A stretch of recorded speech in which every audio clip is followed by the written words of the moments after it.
What's up, football fans? Welcome back to the channel. It's your favorite football guru here. And today we're diving into the NFL Power Rankings for Week 16.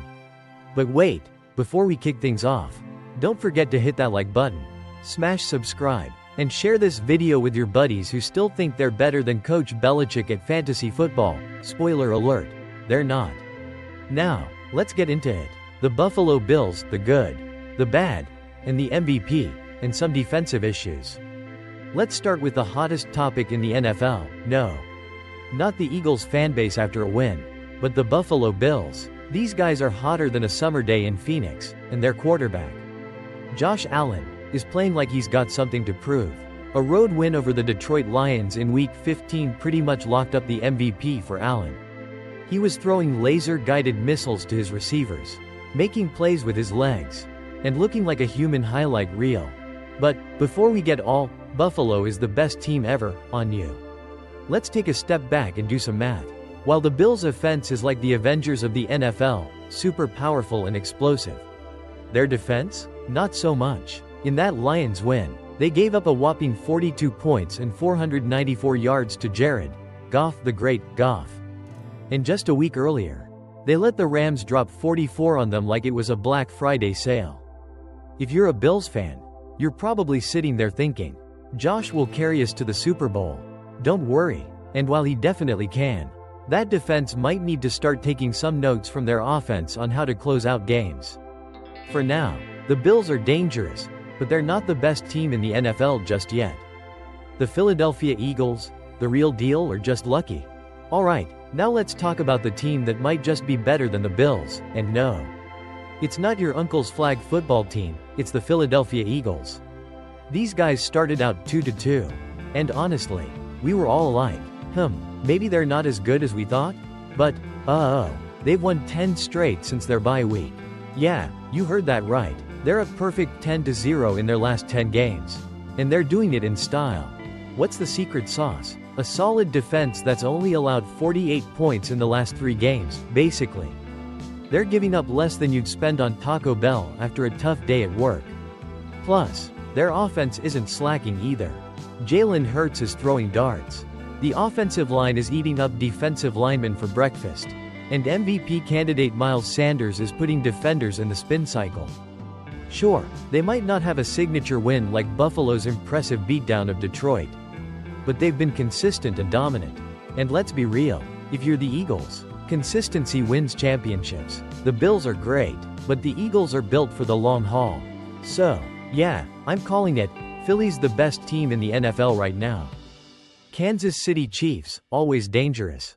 Always contenders. Now, I know some of you Chiefs Kingdom fans are already sitting on the edge of your seats, waiting for me to say your team is number 1. And look, Kansas City is always dangerous.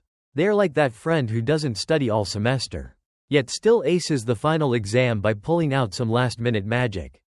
Patrick Mahomes, even with a limp, is still the guy you don't want to face in a big game. The Chiefs are sitting pretty at 13-1, and they're always the team you feel like you'll have to beat to get to the Super Bowl. Yes, the defense could use a little sprucing up, and Travis Kelce may not be catching 100-yard games every week like he used to. But the Chiefs are just one of those teams you can't count out. So while the Bills and Eagles might be catching more attention right now, don't sleep on Kansas City.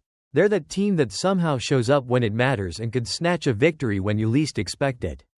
Mark my words, they're playoff ready. Minnesota Vikings, quietly dominating. You didn't think I'd forget about the Vikings, did you? These guys are like the NFL's version of that friend who shows up to the party early, cleans the dishes, and leaves before anyone notices. And then, when it's all said and done, you realize they've won, again. Minnesota is sitting at 12-2.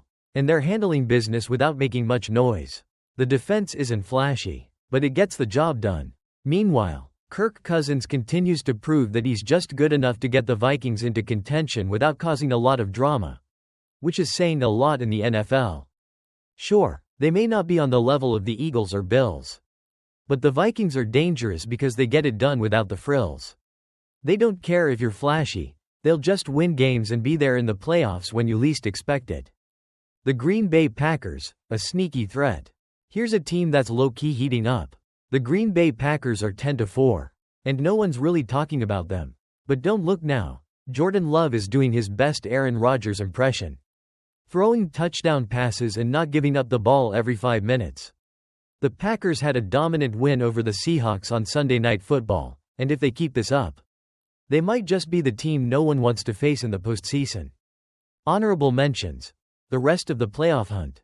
Okay, enough about the top teams. Let's run through a few others that are quietly making noise or just failing miserably. Dallas Cowboys. They're back. Baby. 3 wins in 4 games. And Mike McCarthy is showing signs of life. They're the NFL's version of that person who just refuses to quit, no matter how bad things get. Detroit Lions. We love the Lions.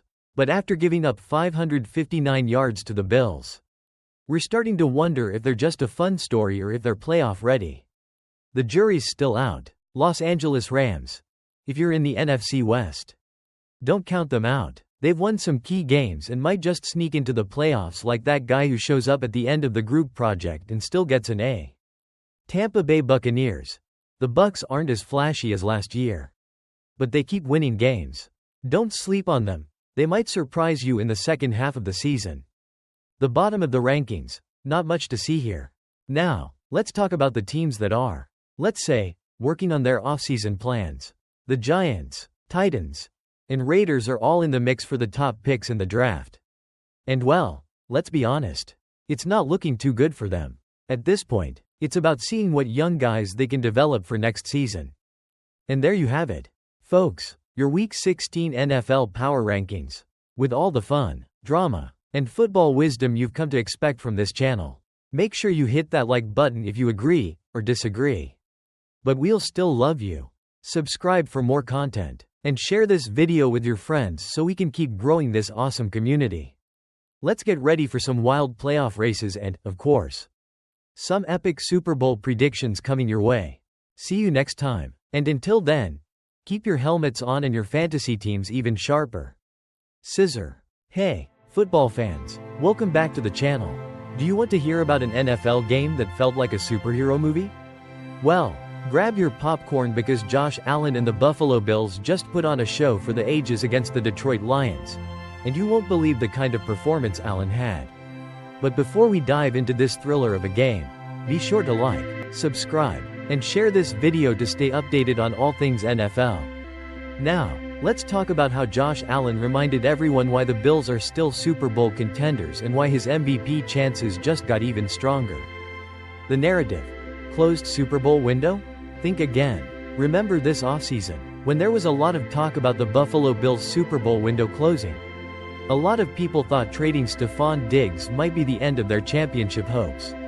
Well, turns out, that was just some talk with no substance because after Sunday's game, the Bills are as dangerous as ever. Josh Allen is playing at an insane level. And if you were wondering if Buffalo is a Super Bowl contender, the answer is loud and clear, yes. Absolutely. Against the Detroit Lions, who came into the game 12-1. The Bills put up 559 yards of offense and handed the Lions a 48-42 loss that wasn't even as close as the final score suggests. Josh Allen was the centerpiece once again, throwing for 362 yards, rushing for 68 yards, and scoring 2 rushing touchdowns on top of his 2 passing touchdowns. That's 5 total touchdowns in just 2 games. Folks, not to mention, Allen's performance was so dominant. It's hard to imagine him not winning NFL MVP this season. So, what does this game mean? Well, it showed us that Josh Allen and the Bills are fully capable of going all the way to the Super Bowl. Maybe even Super Bowl 59, where they'll be a force to be reckoned with. The Bills' statement start.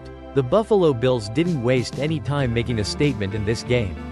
They came out firing on all cylinders, scoring touchdowns on each of their first 3 drives. Allen started with 2 rushing touchdowns, showing that his legs are just as much of a weapon as his arm. Then, James Cook added a touchdown of his own, giving the Bills a 21-7 lead early in the game.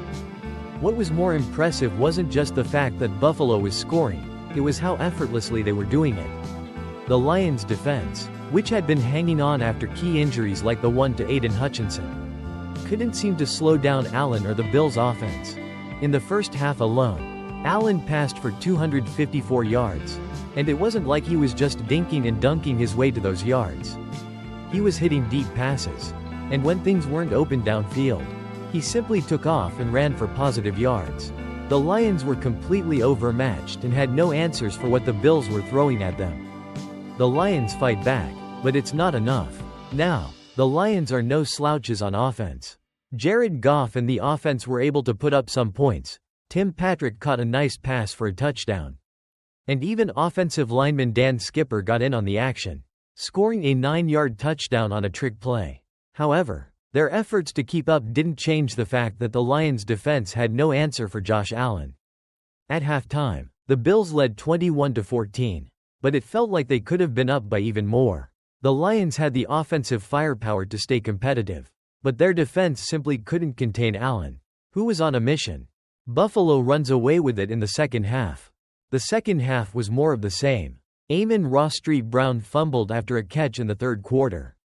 And the Bills turned that into a Khalil Shakir touchdown, pushing their lead to 35-14. By the time the third quarter ended, Buffalo had put up 35 points and 455 yards of offense. It was a total clinic.